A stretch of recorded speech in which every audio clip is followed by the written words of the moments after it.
창세기 3장 15절에 여자의 후손으로 그리스도를 보내시겠다라고 하나님께서 약속을 하시고 선언을 하셨습니다.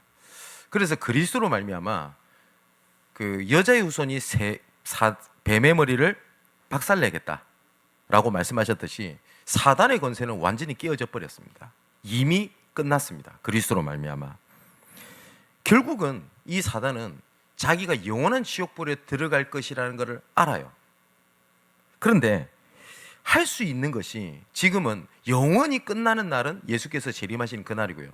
지금 할 수 있는 것은 하나님의 자녀에게 속이는 것밖에 할 수가 없습니다. 사단은 굉장히 무섭고 굉장히 거대하고 굉장히 능력이 많고 우리를 완전히 무너뜨릴 수 있는 것 같은 존재처럼 내비치지만 사단은 이미 권세가 끼어졌습니다.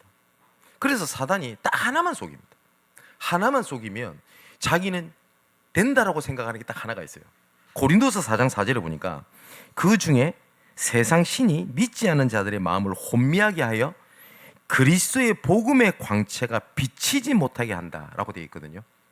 빛이 비춰지면 어둠이 물러가게 되죠. 이 사단은 어둠이라고 되어 있습니다. 그래서 그리스도가 선포되어지면 자기는 무너진다는 사실을 너무너무 잘 알아요. 그래서 문제를 가져다 주고 사건을 가져다 주게 해서 우리를 힘들게 어렵게 만드는 게 목적이 아닙니다. 사단은 그렇게 해서 어떻게 만드냐, 하나님 앞으로 그리스도의 빛이 비치지 못하도록 막는 것이 사단의 유일한 방법입니다. 그래서 지난주도 우리 말씀드렸듯이 하나님께서는 말씀을요 굉장히 선명하게 주십니다. 그런데 우리가 말씀을 희미하게 붙잡으면 그때 사단이 틈을 타요. 분명히 하나님께서는 우리 인간을 창조하실 때 이렇게 말씀하셨습니다. 너희를 창조하는 목적이 있다. 정복하고 다스려라. 이 땅에 충만해라. 이것 때문에 내가 너희에게 복을 다 주겠다. 그러면서 뭐라고 말씀하셨냐, 동산 안에 있는 모든 걸 다 누려라. 단 나를 떠나서는 아무것도 할 수 없다. 그래서 그 증거로 뭘 말씀하셨냐면 선악과를 말씀하셨습니다.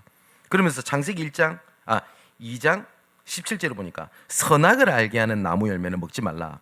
네가 이걸 먹는 날에는 분명히 뭐라고 말씀하자, 반드시 죽으리라. 하나님은 분명한 딱 선명한 기준을 말씀하셨어요. 그런데 이 사단이 하와에게 딱 나타나서 묻습니다. 교묘하게 묻습니다. 동산에 있는 모든 나무 먹지 말라고 했냐? 하나님이 그렇게 말씀 안 하셨거든요. 아니, 다 먹어도 된대. 그런데 동산 나무에 있는 선악과는 먹으면 이때부터 하와가 희미해졌어요. 분명히 하나님은 뭐라고요? 정령 죽으리라 라고 말씀하셨잖아요. 근데 뭐라고 대답하냐면 죽을까 하노라. 그냥 죽을 수도 있어. 그렇게 될 수도 있을 것 같아. 이렇게 대답을 해요. 희미해졌죠. 그때 사단이 자기 본색을 딱 드러냅니다. 뱀이 여자에게 이르되 너희가 결코 죽지 아니하리라. 보세요. 하나님의 말씀이 선명한 것이 희미해질 때 사단은 그걸 딱 타고 들어와요. 죽을까 하노라. 그랬더니 너희가 결코 죽지 아니하리라. 그래서 네 눈이 밝아져서 네 원하는 걸 얻을 수 있게 되는 거야. 그랬더니 하와가 본즉 이 선악과가 먹음직도 하고 보암직도 하고 탐스럽게 보이기 시작을 했어요. 분명히 아담과 하와 눈에 이 선악과가 그렇게 보이지 않았을 거예요. 그죠? 하나님의 선명한 언약의 기준이 희미해지니까 그전에는 멀리 했던 것들이 보암직도 하고 먹음직도 하고 탐스럽게 되니라. 그래서 그 선악과를 따먹게 됩니다. 하나님의 선명한 기준이, 언약이 희미해질 때 사단은 그걸 딱 타고 들어와요. 지금도 사단이 우리를 속이는 방법이 똑같습니다. 하나님이 주신 언약을 희미하게 만들어버려요. 그리고 애매하게 만들어버려요. 그래서 어떻게 하게 만드냐, 스스로 이렇게 하게 만듭니다. 복음이니까 괜찮겠지. 그게 복음인데 뭐 어때? 그건 누림이 아닙니다.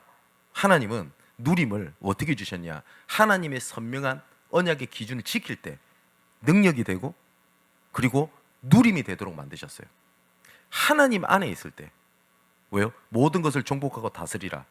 라는 축복과 누림을 주셨거든요. 그런데 그 하나님의 언약 바깥에 딱 되었을 때 하나님께서 정복하고 다스려라, 이 땅에 충만해라 라고 주신 모든 것들이 이제는 우리 인간에게 걸림돌이 되고 문제가 되기를 시작을 한 겁니다. 근데 이거보다 더 무서운 게 있어요. 내가 가지고 있는 기준을 가지고 하나님의 기준을, 하나님의 말씀을 끼워 맞추는 겁니다. 근데 하나님을 안 믿는 게 아니라 믿어요. 근데 내 기준으로 믿고 봐요. 이것만큼 무서운 게 없어요. 유대인이 딱 그렇게 믿었어요. 그러니까 이 유대인은 수천 년 동안 오실 메시아 그리스도를 기다렸는데 이 그리스도를 십자가에 못 박는 가장 멍청한 짓을 했어요. 그죠? 믿지 않는 사람들이 예수 그리스도를 핍박을 하고 못 박은 게 아닙니다. 바울의 사역을 불신자들이 복음을 막았던 게 아니었습니다. 자기 기준으로 하나님을 믿는다는 그걸 가지고 복음을 막기 시작을 했어요. 그죠? 로마 교회도 마찬가지입니다. 유대인들이 사실상 뭘 몰랐냐? 원죄를 뭔지를 몰랐어요. 그죠? 원죄는 뭡니까? 아까 말씀드렸어요. 하나님의 언약을 떠나버린 겁니다. 그래서 하나님을 떠나게 됐죠. 그게 죄입니다. 근데 이게 죄인데 이게 죄인 줄을 몰라요. 단지 조금 거짓말했다. 거짓말이 된다는 말이 아닙니다. 조금 예를 들어서 조금 사기쳤다. 이러면 그건 엄청난 죄로 알아요. 그런데 하나님과 함께하지 않는 것은 죄라고 알지를 못해요. 그죠? 분명히 예수님께서도 요한복음 16장 7절에 죄에 대하라면 함은 나를 믿지 아니하는 것이요. 올바르게 믿지 않는다. 그거는 뭐예요? 죄라고 절대 생각 안 합니다. 그런데 조금 내가 실수했어. 욕했어. 그럼 그 죄라고 벌벌벌 떠는 거예요. 그러다 보니 자기들은 뭘 지키고 노력하고 하는 게 구원인 줄 알았어요. 그래서 율법을 계속 지켜야 된다고 생각한 겁니다. 그러다 보니 은혜로 말미암아 믿음으로 구원받는단 말이 이해가 안 되는 거예요. 왜냐? 지켜야 되거든요. 그죠? 그러다 보니까 구원을 몰라요, 아예. 그러다 보니까 분명히 하나님께서 메시아를 보낼 거야 라는 그 말씀을 지키는데 내 기준으로 지킨 겁니다. 그래서 어떻게 생각했냐? 메시아가 오면 우리가 잘 될 거야, 복 받을 거야, 축복 받을 거야. 그죠? 하나님께서 아브라함에게 이런 말씀하셨습니다. 네를 통해서 모든 만방이 복을 얻게 하겠다. 유대인들이 지금도 그 생각 갖고 있어요. 그걸 시오니즘이라 하거든요. 모든 세상 중심은 우리를 위하여, 우리를 통하여 움직여야 돼. 그래서 유대인들은 세계 정복을 꿈꾼다는 얘기를 안 합니까? 그죠? 근데 하나님께서는 아브라함에게 그런 의미로 주신 게 아니거든요. 자기는 그렇게 받았어요. 근데 메시아가 왔대요. 봤는데 마구간에서 태어났네. 자기 기준에 안 맞는 거예요. 그래서 메시아를 십자가 못 박는데 가장 멍청한 짓을 한 겁니다. 그런데 이 잘못된 기준을 가지고 믿는 게 초대교회도 그대로 남아 있었어요. 그게 어디에 잘 나오냐니까 사도행전 11장에 나옵니다. 사도행전 11장에 보니까 고넬료 집에 하나님께서 구원의 역사가 일어나게 된 겁니다. 고넬료는 이방인입니다. 근데 베드로에게 하나님께서 안 갈 걸 분명히 알았어요. 하나님은. 베드로는 유대인이거든요. 자기들이 갖고 있는 기준이 있습니다. 이방인들은 구원하고는 상관이 없는 민족이야. 오직 유대인 우리만 구원받았어. 우리만 복음 갖고 있어. 틀렸잖아요. 그래서 하나님께서, 예수님께서 꿈을 꾸게 만듭니다. 그래서 억지로 고넬료 집에 가서 복음을 전하게 돼요. 근데 고넬료 집에 성령이 임하고 구원이 임하게 되거든요. 자, 이쯤 되면 정신 차려야 되잖아요. 근데 뭐라고 얘기합니까? 나는 고넬료 집에 안 가고 싶었어. 근데 유대인 다른 사도들이 얘기를 하는 겁니다. 야, 너는 어떻게 이방인 집에 가서 식사를 할 수 있어? 넌 유대인인데. 이 말도 되도 않은 소리를 하는 거예요. 여러분 이해 안 되시죠? 유대인들 사이에서는 그것이 끊이지 않는 갈등이었어요. 교회 안에서. 그래서 나도 어쩔 수 없어서 변명을 하기를 시작을 하네요. 나중에요, 그 사도행전 15장에 보면 더 말도 안 되는 일이 벌어지게 됩니다. 그래서 뭐라고 주장하냐니까 너희가 모세의 법대로 할례를 받지 아니하면 능히 구원을 받지 못하리라. 유대인 사도들이 이방인들이 하는 얘기입니다. 그래, 이방인들이 구원받은 거 좀 알겠어. 고넬료 사건 때문에 좀 알게 됐어요. 그래도 너희들 할례 지켜야 돼. 왜냐? 내가 우리 민족이 그래 왔으니까. 보세요. 하나님의 선명한 기준이 희미한 것도 문제지만 하나님의 기준을 내 기준으로 맞춘 것이 그게 더 무서운 겁니다. 나중에 갈라디아 2장에 보면 이거 베드로까지도 그렇게 주장합니다. 할례를 주장하고 심지어 처음에 자기를 도와줬던 사역자인 바나바도 할례를 주장을 해요. 그래서 갈라디아 2장에 보면 바울과 베드로가 싸우는 장면이 나옵니다. 갈등을 해요. 그래서 내가 게바를 책망했다 이렇게 표현합니다. 게바는 베드로를 얘기합니다. 그러니까 이것을 못 넘어서요. 나중에 로마 교회는 나중에 어떻게 됩니까? 행위구원을 아예 주장을 해버리잖아요. 그래서 나중에 어떻게 합니까? 속죄표를 팔아버려요. 야, 구원받으려면 이렇게 헌신해야 돼. 보세요. 이게 우리한테 그대로 갖고 있는 게 많아요. 이렇게 했으니까 복 받겠지. 여러분, 헌금 많이 하면 복 받습니까? 헌금이 목적이 그건가요? 헌신의 목적이 복 받기 위해서 하는 겁니까? 전도하면 복 받는다. 그래서 전도하는 겁니까? 근데 표현면에서 다르지만 속죄표를 사면 복을 받을 거야 라는 거랑 이렇게 했으니 하나님이 나에게 복을 내리실 거야. 어떻습니까? 어떤 아는 분이 저한테 이렇게 얘기하는 걸 제가 들었습니다. 내가 이렇게까지 교회에 하나님께서 일을 많이 했는데 하나님께서 내게 복을 안 주시면 이상한 거지. 여러분 어떤 생각이 드세요? 똑같잖아요. 그죠? 그런데 그러다 보니까 딱 하나를 모르는 겁니다. 영적인 세계를 몰라요. 유대인들이 하나님을 그렇게 믿는다고 하는데 자기 기준으로 믿다 보니 예수께서 오셔가지고 귀신을 쫓아냅니다. 그랬더니 뭐라고 얘기를 하죠? 아니 저자가 바알세불 귀신의 왕 바알세불의 힘을 입어가지고 귀신을 쫓아내는갑다 이딴 소리를 하네요. 자, 고린도후서 10장 4절에서 5절에도 보니까 하나님을 아는 것을 대적하여 높아진 견고한 진 이렇게 되어 있습니다. 흑암이 계속 속이는 겁니다. 딱 하나를 속입니다. 아까 말씀드렸죠. 딱 하나, 그리스도의 완전성, 그리스도의 오직을 속입니다. 그래서 오직 예수해야 된다고 되냐? 그죠? 지금도 이렇게 말하는 사람 저 많이 들어봤습니다. 믿는다고 되냐? 라고 되어 있습니다. 믿는다고 되냐? 네 할 일 하면서 믿어야지. 그죠? 굉장히 교묘하죠. 믿는다는 사람이 저렇게 행동할 수 있어? 행동이 제가 중요하지 않다는 말이 아닙니다. 그렇게 얘기하잖아요. 믿는 사람이 어떻게 저럴 수 있어? 자꾸 뭘 얘기하죠? 믿음과 행위를 교묘하게 쓸 거예요. 그래서 딱 하나를 없애는 겁니다. 오직 그리스도라고 하는 거를. 자, 하나님은 지난주도 말씀드렸듯이 하나님께서는 언약을요 선명하게 주셨고 그 선명한 그 계획 속에 나 그리고 우리 교회 그리고 현장의 모든 것을 주셨습니다. 그래서 오늘 바울이 성경 본문에 보니까 1절이 이렇게 돼 있죠. 하나님의 뜻으로 말미암아 이렇게 돼 있습니다. 뭐가 하나님의 뜻이냐? 3절 4절을 보니까 찬송하리로다. 잘 보세요. 그는 우리 주 예수 그리스도의 하나님이시요 자비 아버지시요 모든 위로의 하나님이시며 우리의 모든 환난 중에서 우리를 위로하사 우리를 위로했대요. 우리로 하여금 하나님께 받는 위로로서 모든 환난 중에 있는 자들을 능히 위로하게 하시는도다. 하나님께서 우리를 위로하셨는데 위로해서 응답받았어라고 바울은 얘기하지 않고요.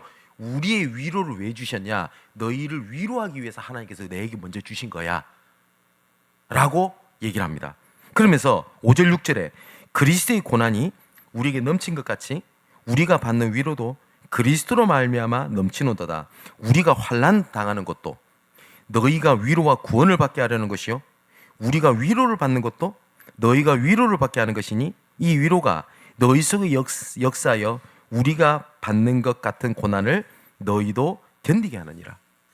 자, 바울이 내가 환난 받는 것도 너희들을 환난에서 건지기 위하여 하나님께서 내게 먼저 증거를 주신 거고 내가 위로를 받은 것도 너희들을 위로하라고 주신 거며 나에게 응답을 주신 것도 너희에게 응답의 길을 제시하라고 주신 거야. 그러니까 여기에서 바울이 말한 것은요 나라는 것에 있지 않아요. 뭐요? 뭡니까? 전체 너희를 살리기 위하여 하나님께서 나에게 은혜를 주신 거야. 너희를 살리기 위하여 우리 교회에 은혜를 주신 거야. 너를 살리기 위하여 뭐요? 현장의 모든 것을 준비하신 거야 라고 바울이 얘기를 하는 겁니다. 그래서 오늘 제목과 같이 너희 전체를 위하고 살리는 우리의 소망을 견고하게 하시는 하나님을 얘기를 해요. 그런데 이 사단은요 교묘하게 뭘 바꾸냐니까 하나님께서는 이렇게 말씀을 하십니다. 하나님의 언약, 전체를 살리는 언약 속에 너를 불렀다고 얘기를 하거든요. 자, 보세요. 바울은 이방인을 위하여 내가 부름받은 사도, 오늘도 하나님의 뜻으로 부름받았다라고 얘기를 해요. 분명히 하나님께서는 나에게 있지 않고 하나님께서 전체를 살 언약 속에 나를 불렀다는 사실을 너무너무 정확히 알았어요. 모세도 그랬습니다. 모세도 출애굽을 위하여 하나님께서 나를 건지셨다는 걸 알았어요. 그죠? 그게 망대입니다. 그래서 그 방향을 따라 살았어요. 그게 여정입니다. 순간순간마다 위기도 오고 문제도 오고 갈등도 오고 이러잖아요. 그걸 전부 다 선택하는 그 이정표가 뭐였어요? 그 전체를 위한 것의 이정표를 결정을 해요. 그랬더니 하나님께서 진짜 세상 말로 모든 것을 모세에게 쏟아 부어버린 겁니다. 그게 하나님께서 우리를 인도하시는 방법이거든요. 근데 이 사단은 원래 하나님께서 인간을 그렇게 창조하셨어요. 모든 것을 다스리기 위하여, 그죠? 전체를 살리기 위하여 너를 창조하는 거야. 근데 사단은 뭘 바꾸죠? 네가 하나님처럼 될 수 있어. 전체란 걸 딱 빼요. 너가 중요해. 그죠? 너 교회가 중요해. 네 삶이 중요해. 이걸로 딱 바꿔버렸어요. 자, 그래서 고린도서 1장에 바울이 이렇게 얘기를 합니다. 첫 번째는 전체, 너를 살리는 언약 속에서 내가 있다라고 얘기를 합니다. 베드로서 1장 1절에 11절의 말씀을 보면 구원을 나눠서 이렇게 보면 안 되겠습니다만 설명을 하기 위해서 제가 이렇게 종종 얘기를 합니다. 구원은 나를 향한 구원, 맞죠? 나를 구원하셨으니까. 그리고 또한 나를 통한 구원 계획을 이루기 위하여 하나님 우리에게 구원을 주신 겁니다. 분명히 나를 구원하신 게 맞아요. 근데 나를 구원하여 나를 통한 구원의 계획을 이루게 하는 거야. 그래서 베드로는 뭐라고 얘기를 하니까 하나님과 우리 주 예수를 아는 것으로 은혜와 평강이 너에게 많게 될 거다. 그러면서 믿음의 덕을, 그리고 그 덕의 지식을, 지식의 절제를, 그 절제의 인내를, 인내의 경건을, 경건의 형제 우애를, 그 형제 우애 위에 사랑을 더해라. 그렇게 얘기를 하면서 이런 것이 너희에 있어 흡족한즉, 그죠? 너희로 우리 주 예수 그리스도를 알기에 게으르지 않고 열매 없는 자가 되지 않게 하려니와, 이런 것이 없는 자는, 자 보세요. 아까 말씀드렸죠. 믿음의 덕, 덕의 지식, 지식의 절제, 계속 뭐예요? 나에 대한 것이 아니라 외부로 확장이 됩니다. 베드로가 말하는 게. 그러면서 이런 것이 없는 자는 맹인이라 멀리 보지 못하고 그의 옛 죄가 깨끗하게 된 것을 잊었느니라. 그러면서 이렇게 얘기를 합니다. 그러므로 형제들아 더욱 힘써 너희 부르심과 택하심을 굳게 하라. 너희가 이것을 행한즉 언제든지 실족하지 아니하리라. 이같이 하면 우리 주 구주 예수 그리스도의 영원한 나라에 들어감을 넉넉히 너희에게 주시리라. 넉넉하게 주신대요. 그리고 이것이 너희를 실족하지 않게 하겠다라고 분명히 말씀하셨어요. 근데 세상은 뭐예요? 너가 중요해. 네가 안 되면 아무것도 안 돼. 네가 먼저 돼야 되잖아. 네가 먼저 일어나 라고 얘기를 하는데 하나님 말씀 뭐라고 하는지 아세요?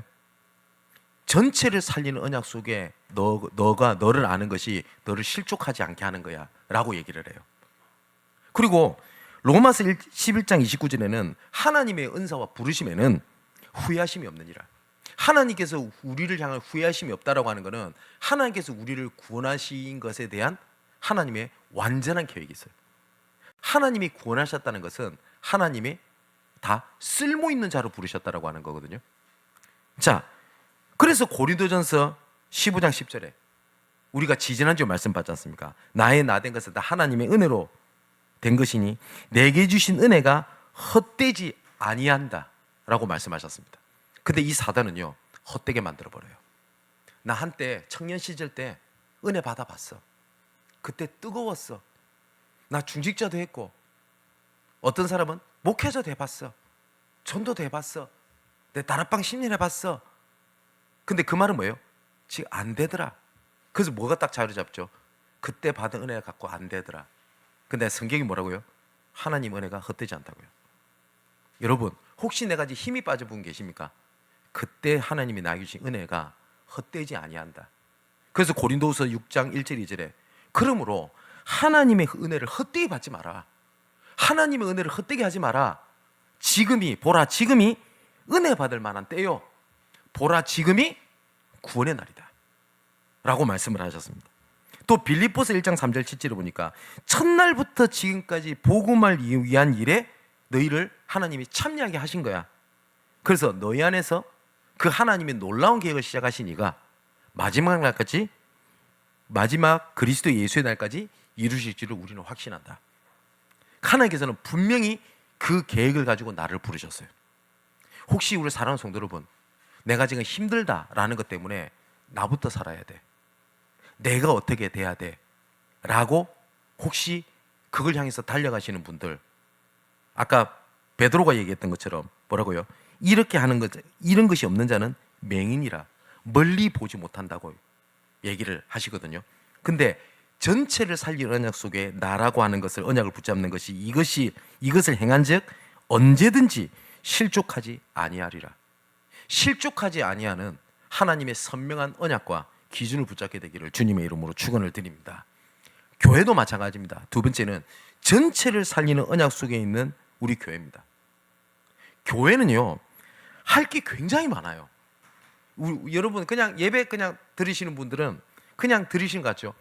예배를 하나 드리려면요, 미디어, 음향, 청소 여러 가지 할 것 진짜 많습니다. 한 걸 정말 많아요. 보통 이렇게 생각할 수 있잖아요. 여러분, 변명이 아니라 목사님은 그냥 기도하고 말씀 전하면 되지 않나? 예, 맞습니다. 근데 목사가 되면, 그것도 부교육자가 아니라 담임 목사가 되면 할 거 진짜 많아요. 정신이 없어요. 정신이. 그래서 메모하는 습관을 들이지 않으면 자꾸 메모하는 습관을 들여도 자꾸 까먹더라고요, 저는. 그 정도로 바빠요.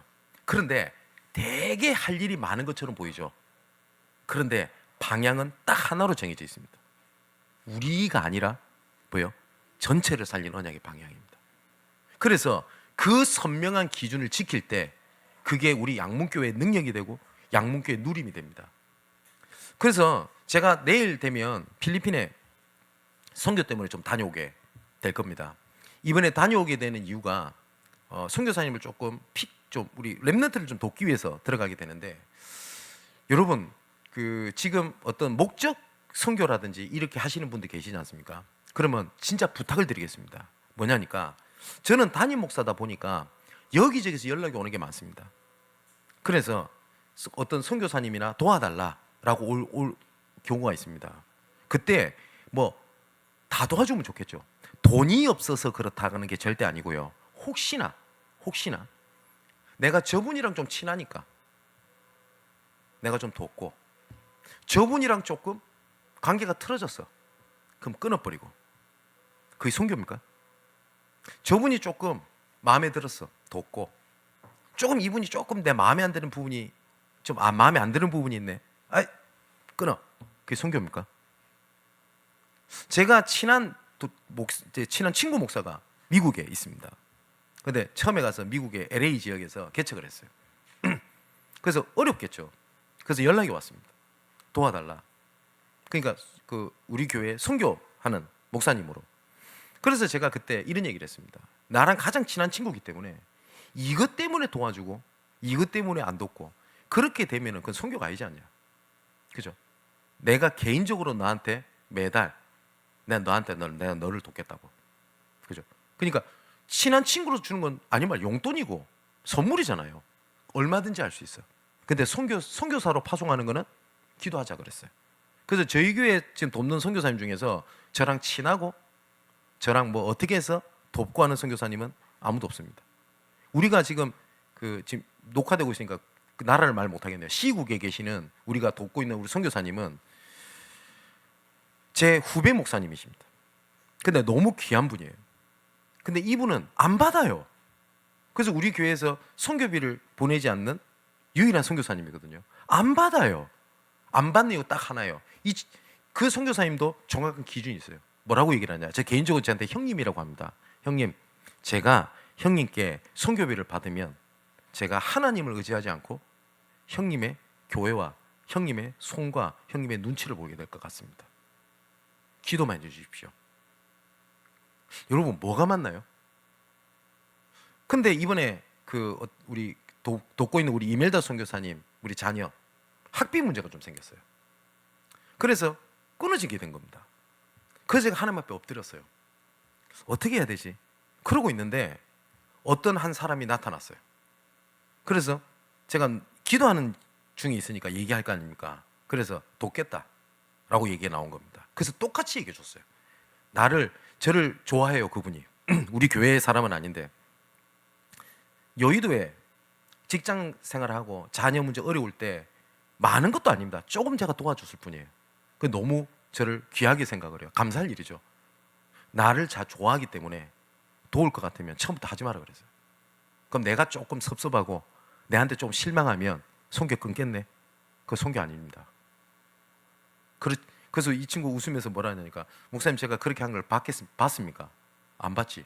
하겠대요. 그래서 이 친구, 우리 그 이멜다 선교사님 PK에 있는 제임스라는 친구를 졸업할 때까지 모든 학비를 해결을 하나님이 하셨어요. 그거를 마무리 지으러 제가 내일 들어가게 됩니다. 여러분, 우리 양문교회는요 선명한 기준이 딱 하나가 있습니다.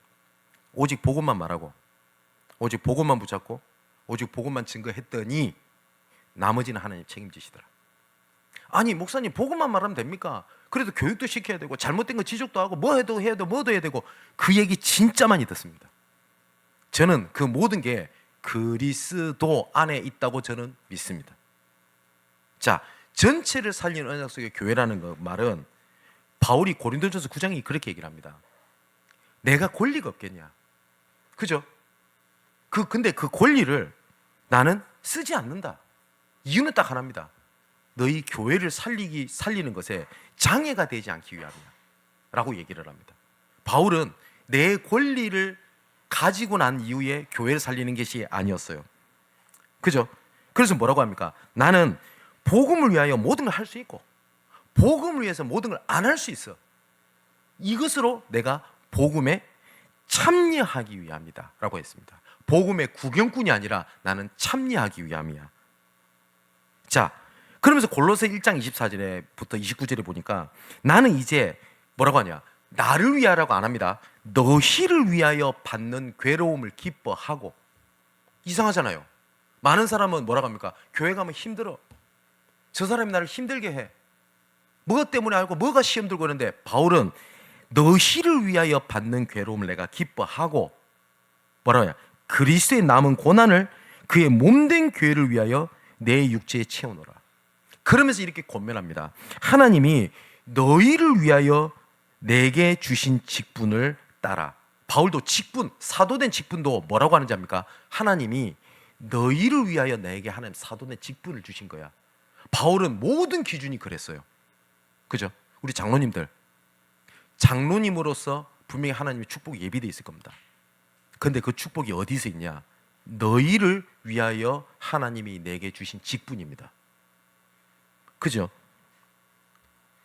사도행전 20장에도 에베소에서 바울이 이제 마지막으로 에베소에 있는 장로들을 모아가지고 고별 설교를 합니다. 이제 바울이 이제는 순교를 작정하고 가는 날이에요. 그때 바울이 이렇게 얘기를 합니다. 모든 겸손과 눈물로 나는 하나님 앞에 사역을 한 거 너희들 알지 않냐? 내가 달려갈 길과 주 예수께 받은 사명, 하나님의 은혜의 복음을 증언한 일을 마치라면은 나의 생명조차 조금도 귀한 것으로 여기지 아니한다 하면서 마지막으로 이 얘기를 합니다. 여러분은 자기를 위하여, 근데 그 자기를 위한 것이 뭐라고 하냐, 온 양떼를 위하여 삼가라. 성령이 그들 가운데서 여러분을 감독자로 삼고 여기서 나온 표현입니다. 하나님이 피로 사신 교회를 보살피게 하셨느니라. 우리가 이런 얘기하죠. 하나님의 피로 값주고 사신 교회. 그 표현을 바울이 요 본문에서 합니다. 마지막까지 걱정이 뭔지 아세요? 나를 위해서 기도해줘. 내 힘들 것 같아. 순교를 각오하고 가니까 나 좀 도와줘라고 바울은 얘기 안 해요. 뭐라고 얘기를 하냐? 피로 값주고 사신 교회를 지켜달라 라고 얘기를 합니다. 중직자를 모아놓고, 그러면서 지금 내가 여러분을 주와 그 은혜의 말씀에 부탁하노니 그 말씀이 여러분을 능히 든든히 세우사 거룩하게 하시며 일본 모든 자 가운데서 기업이 있게 하시리라. 주 예수께서 친히 말씀하신 바 주는 것이 받는 것보다 복이 있다심을 기억하여야 할지니라. 그러면 이 에베소 장로들이 뭘 얘기를 해요? 교회 살리는 것 때문에 당신이 있는 거야. 그러면서 바울이 이 말을 한 후 무릎을 꿇고 모든 사람과 함께 기도하니 다 크게 울며 바울의 목을 안고 입을 맞췄다. 그리고 바울은 예루살렘으로 순교하러 올라가게 됩니다. 하나님은 바울에게 모든 것을 다 맡기셨어요. 근데 지금 많은 사람들이 하나님의 전체를 살리는 언약을 제껴놓고 너부터 살아야 돼, 우리 교회부터 응답받아야지 뭘 할 수 있을 거 아니야 라고 얘기를 합니다. 맞는 말이지만 온전히 맞는 말이 아니에요. 마지막으로 하나님께서는 전체를 살리는 언약 속에 현장, 그러니까 우리가 살고 있는 지역, 내가 맡고 있는 업, 그거를 하나님이 부르셨습니다. 나는 어쩌다 보니 그 일을 하고, 나는 어쩌다 보니 내가 거기서 살고, 어쩌다 보니 내가 그 공부를 한 것처럼 보이잖아요. 근데 잠언에 이렇게 돼 있습니다. 그 길을 선택하고 움직이는 것은, 선택한 것은 사람인다 할지라도 그 모든 길을 움직이시는 이는 하나님이시니라. 어쩔 때 이럴 때가 있을 겁니다. 내가 원치 않는 곳에 가서 할 때도 있어요. 근데 그거는 완벽한 하나님의 계획입니다. 그걸 보고 하나님의 절대 주권이라 하거든요. 그리고 내가 처한 곳에 전체를 살리는 언약을 붙잡는 시작이 세계복음하고 연결이 됩니다. 저는 진짜 그걸 너무 많이 느낍니다. 뭐냐니까 우연찮게 만난 만남이 아니고 그 전에 어쩔 때는 20년 전, 30년 전 이럴 때 진짜 부족한 작은 헌신, 나를 위한 것이 아니라 하나님을 위해서, 하나님 나라를 위해서 했던 그 작은 것들, 하나님이 결단코 헛되지 아니하도록 하나님이 확인케 하시는 은혜가 너무나 커요. 너무나 커요. 여러분, 그래서 골로새 3장 23절 24절에 보니까 바울이 이렇게 얘기를 합니다. 무슨 일을 하든지 마음을 다하여 주께 하듯 하고 사람에게 하듯 하지 마라. 이는 기업의 상을 주께 받은 줄 아나니 너희는 주 그리스도를 섬기느니라. 하는 모든 업을 하나님이 기업의 상으로 주신 것이라는 말씀이거든요. 그래서 고린도전서 10장 31절에 그런즉 너희가 먹든지 마시든지 무엇을 하든지 다 하나님의 영광을 위하여 하라. 그죠? 그런데 우리는 순간순간마다 내가 필요한 것, 내가 원하는 것, 그죠? 그러면서 엑스트라로 그래도 하나님께 헌신해야지, 엑스트라로 그래 나도 좀 치교해야지, 엑스트라로 전도 좀 해볼까? 라고 얘기를 하잖아요. 근데 하나님께서는 뭐라고 말씀하시냐면 그리스도 안에 모든 지혜와 지식 보화가 그 안에 다 담춰져 있느니라. 예수님께 직접 말씀하셨습니다. 먼저 그의 나라와 그를 구해라. 그러면 이 모든 것을 다 너희에게 더하여 주시리라 라고 말씀하셨어요. 사도행전 18장 1절에 4절에 보니까 브리스길라 부부를 만납니다. 근데 4절에 이렇게 되세요. 생업이 같으므로 함께 살며 일을 하니 그 생업은 천막을 만드는 것이더라. 그러니까 이 바울도 천막을 만드는 기능을 갖고 있었어요. 근데 이 기능을 바울이 언제부터 갖고 있었는지는 모릅니다. 성경에 나오진 않아요. 근데 분명한 것은 바울이 그 기능을 갖고 있으면서 아마 이렇게 몰랐을 거예요. 이 기능을 막 배우면서 이 기능이 언젠가는 세계복음에 쓰임 받을 거야 라는 걸 몰랐을 거라고 봅니다. 그런데 만났더니 업이 같아요. 뭐예요? 같이 통할 수 있는 구심점이 같아져요. 그때 바울이 아마 느꼈을 겁니다. 하나님께서 이 사람을 살리라고, 이 사람을 통해서 하나님 일을 하라고 하나님이 그 일을 주신 거구나. 맞죠? 여러분, 상처 입은 치유자라는 말이 있어요. 상처 입은 사람이 상처 입은 사람을 품을 수가 있어요. 그 상처가 하나님의 계획으로 보일 때.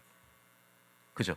하나님의 계획으로 누가 정말 나를 돕는 사람이 나타나잖아요. 그러면 다행이다가 아닙니다. 어떻게 되는지 아세요? 또 다른 사람을 돕게 됩니다. 디모데후서 2장 2절에 내게 들은 바를 또 다른 많은 증인들 앞에서 가르치라. 그들이 또 다른 사람을 가르칠 수 있으리라. 근데 이게 없으면 어떻게 되는지 아세요? 상처 입은 사람을 만나면요, 부딪히거나 아니면 같이 상처 속에 빠져버려요. 그죠? 그런데 상처 입은 치유자라고 하잖아요. 생업이 같으므로. 근데 분명히 바울이 그러면 이 생업 천막 만드는 일을 가지고 어떻게 하나님의 계획을 찾아 나가자라는 얘기를 분명히 했을 거라고 봅니다. 그 결과 이 브리스길라 부부가 바울을 위해 로마서 16장 3절 4절 나오죠. 나를 위해 목이라도 내놓은 자다. 그래서 제가 로마를 가서 실제로 봤는데 브리스길라 부부 묘지가 로마에 지금도 있습니다. 로마의 군납품을 하면서 엄청난 경제를 가지고 빛의 경제에 바탕을 했던 사람이 누구였냐? 브리스길라 아굴라 부부입니다.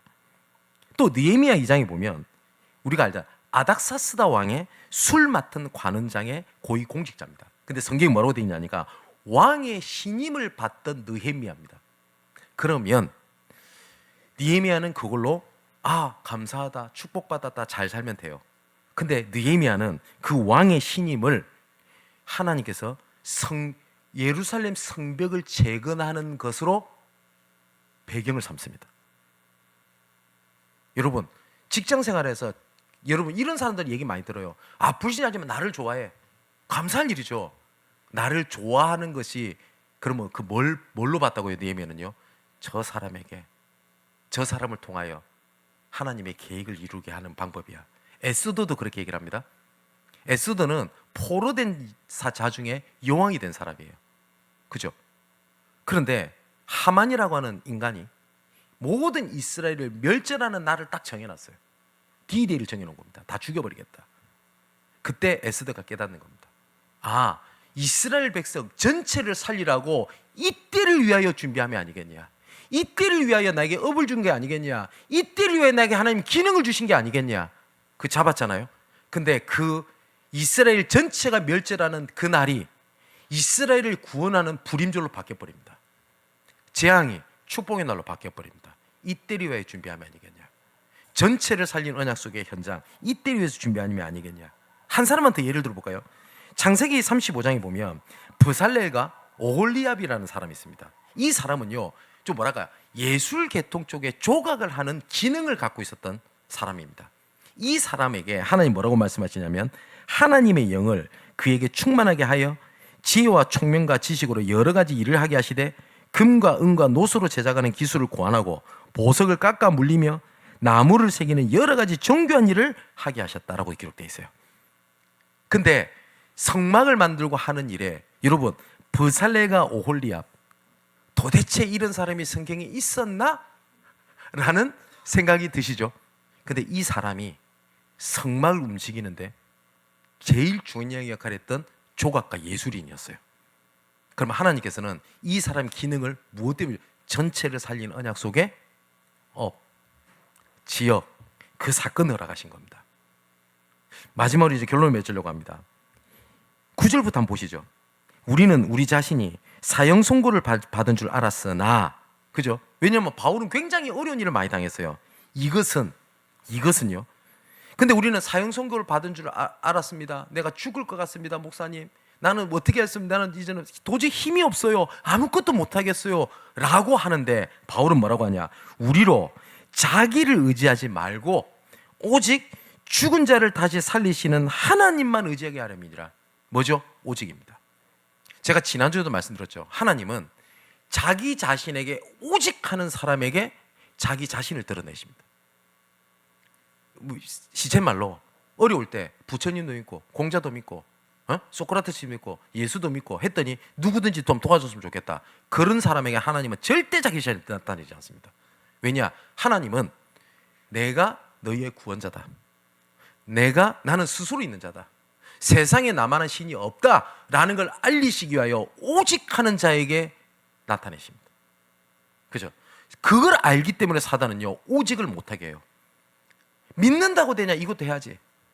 그래, 믿는데 이게 더 급하잖아. 예배 드려야지. 근데 우선 네 힘들잖아. 제가 이번에 드린 적 있지 않나요? 제가 전도사 때입니다. 어떤 장로님이, 교회 장로님이죠. 그 아들이 진짜 공부를 잘했어요. 얘 거의 천재 소리 들었어요. 근데 요새도 학원을 주일날 학원 가는 데가 많죠. 그때는 드물었어요. 근데 얘는 워낙 엘리트 학원을 다니기 때문에 얘는 그 학원을 가야 되는 거예요. 그거 보세요. 하나님의 선명한 기준. 예배를 드려야 되나? 아니냐. 뭐가 가치 드려야 되나? 이게 갈림길이 오잖아요. 이 장로님이 저한테 와서 이런 말씀 드렸어요. 전사님, 우리 아들 공부 잘하는 거 아시죠? 아예 알죠. 이번에 서울대를 꼭 가야 되는데 얘 의대를 노렸거든요. 근데 우선은 학원을 가야 돼요. 근데 학원을 안 가면 불신자랑 좀 떨어집니다. 맞는 말이죠, 논리적으로. 그래서 딱 고3 1년 동안만 그 제가 전사님 기도해 주십시오. 뭐 교회는 못 나오더라도 1년 동안 공부하고 그래서 합격하고 당당하게 하나님께 영광 돌리고 그래서 주의를 하도록 하겠습니다 라고 저한테 얘기를 하셨어요. 그래서 제가 장로님한테 이렇게 말했던 기억이 나요. 장로님, 저는 1년이 아니라 10년도 기다릴 수 있습니다. 그런데 사단은 안 기다립니다 그랬어요. 그 틈을 타고 안 들어올 것 같아요. 내가 틈을 열어둘 테니 요 때만큼 들어오지 마세요. 우리가 문을 활짝 열어놓고 도둑놈님 이러면 안 되죠. 도둑님, 요 때만큼 훔쳐가지 마세요. 이러면 도둑이 그래 이럽니까? 그때를 탁 두고 옵니다. 맞죠?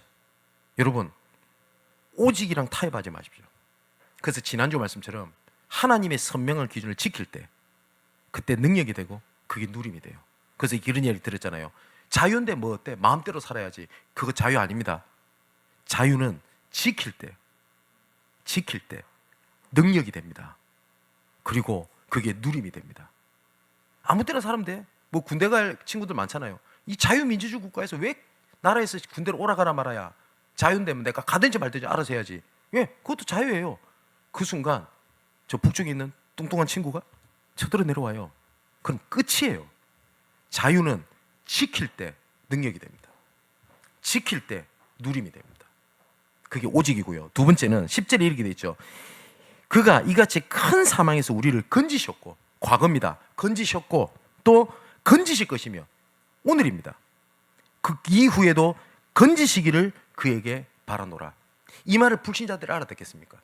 하나님은 이전에도 건지셨고 지금도 건지시며 이후에도 건지실 것이다. 유일성입니다. 하나님께서 자녀에게 주신 유일성입니다. 마지막 11절은 너희도 우리를 위하여 간구함으로 도우라. 이는 우리가 많은 사람의 기도로 얻은 은사로 말미암아 많은 사람이 우리를 위하여 감사하게 하려 함이라. 이거는 미션 사역자 메시지 좀 말씀을 드리겠는데 이건 제 창조죠. 그런 사람을 만들어내는 겁니다. 그죠? 여러분 기억하십시오. 너를 위해서 내가 산다. 그게 하나님께서 그 부활하신 하나님의 예수 그리스도의 마음입니다. 너를 위하여 내가 부활할 거야. 사는 거야. 맞죠? 우리도 뭔지 압니까? 너를 위해서 내가 사는 거야. 너 때문에 내가 성공해야 되는 거야. 너 때문에 내가 응답받는 거야. 너 때문에 하나님이 나를 위로해 주신 거야. 그것처럼 전체를 살리는 언약이 나 교회 현장에 모든 곳에 영원한 망대가 되고요. 전체를 살리는 언약이 나 교회 현장이 우리가 걸어가야 할 여정이 되고, 전체를 살리는 언약 속에 나 교회 현장에서 지켜야 될 그 기준이 우리의 선명한 이정표가 돼요. 정말 하나님의 나라를 이루고 그 안에 모든 것이 다 있다는 복음의 능력을 체험하는 우리 사랑하는 우리 성도, 우리 렘넌트, 그다음 모든 전도자 되시기를 주님의 이름으로 축원을 드립니다. 기도하겠습니다. 우리에게 주신 예수가 그리스도가 되시고 십자가에서 모든 문제를 해결하셨다는 언약은 선명하며 영원한 답과 모든 것의 기준임을 믿습니다. 하나님께서 주신 선명한 언약과 기준이 흔들리지 않고 지킬 때 능력이 되고 누림이 되는 영원한 망대가 세워지게 하옵소서. 하나님은 전체를 살리는 언약을 위하여 나아교회 현장을 부르신 줄 믿습니다. 먼저 은혜를 주신 것은 그 은혜를 증거하기 위함이고, 우리에게 주신 위로는 위로의 하나님을 증거하기 위함이며, 환난 가운데서 건지시는 긍휼하심도 환난 가운데 있는 자를 건지라고 주신 은혜인 것을 믿습니다.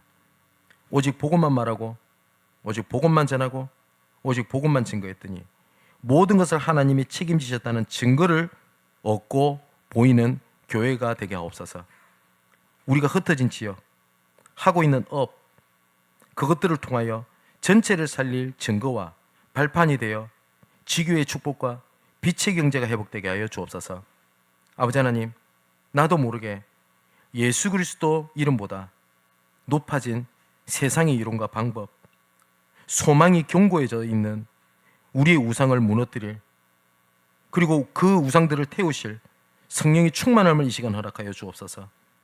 응답과 증거를 바라는 것보다 구원의 기쁨이 우리에게 넘치게 하시고, 무슨 일을 하고 머물든지 하나님이 원하시는 곳에 우리의 발걸음과 우리 손길이 있게 하여 주옵소서. 이 모든 말씀을 전체를 살리기 위하여 부르신 우리의 소망을 견고하게 하시는 예수 그리스도 이름으로 기도합니다. 아멘.